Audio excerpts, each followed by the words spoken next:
விளம்பரத்துக்காக தீபாவளி கொண்டாடுற மாதிரி தான் எனக்கு தெரியுது. ஆத்மார்த்தமான ஒரு தீபாவளி கொண்டாடுற மாதிரி எனக்கு தெரியல.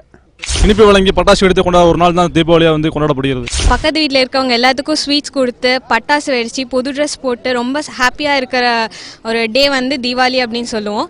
பட்டாசு வெடித்து அந்த நாளை வந்து ஒரு சிறப்பான நாளாக கொண்டாடக்கூடிய ஒரு நாள் தான் வந்து தீபாவளி நான் சொல்லுவேன். புதுசாக ட்ரெஸ்லாம் போடுவாங்க, பட்டாசு வெடிப்போம், ஸ்வீட்லாம் சாப்பிடுவோம். நரகாசுரனை வதம் செஞ்சனால தீபாவளியும் கொண்டாடுறோம். ரோட்லேயே தான் இருப்போம், பட்டாசு வெடிச்சிட்டே இருப்போம், நைட் ஃபுல்லாக வெடிப்போம். சாப்பிட்றதுக்கு மட்டும் தான் நான்லாம் வீட்டுக்கே போவேன். It's a festival of light and too much of environment pollution. கிருஷ்ணர் வந்து நரகாசுரனை கொன்ன நாள். இவ்வளோ பெரிய பொண்ணாகி எங்கள் வீட்டில் பட்டாசு வெடிக்கிறியான்னு கேட்பாங்க. ஆனால் இன்னும் எனக்கு பட்டாசு மேலே இருக்க ஆசை மட்டும் போவே இல்லை. தீபாவளின்ற டேக்கு வந்து எவ்வளோ தூரத்தில் இருந்தாலும் அண்ணா அக்கா அண்ணி மாமா எல்லாருமே ஒரே இடத்துல வந்து யார் வீட்டில் பிளான் போட்டு இருக்கலாம் அப்படின்னு சொல்லிட்டு அந்த வீட்டில் இருந்து நல்லா என்ஜாய் பண்ணுவோம். தீபாவளிக்கு நியூ ட்ரெஸ் போட்டோன்னே ஃபர்ஸ்ட் எல்லாரையும் எங்கள் வீட்டில் ஃபோட்டோ தான் எடுக்கிறது. போன தீபாவளிக்கு என்ன இந்த தீபாவளிக்கு என்ன டிஃப்ரெண்டாக இருக்குன்னு பார்க்குறது. எனக்கு ஒரு மாதத்துக்கு முன்னாடிலேருந்தே ஆர்வம் அது அதிகமாயிரும். வீட்டில் எப்போ பார்த்தாலும் ஏதாவது கேட்டே இருப்பேன், என்ன வாங்கி கொடுப்பீங்கன்னு.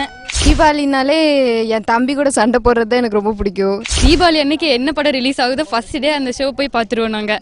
பட்டாசையும் தாண்டி எங்களோட யூனியன் ரொம்ப ரொம்ப பெரிய ஃபேமிலினால சந்தோஷமா இருக்கும்.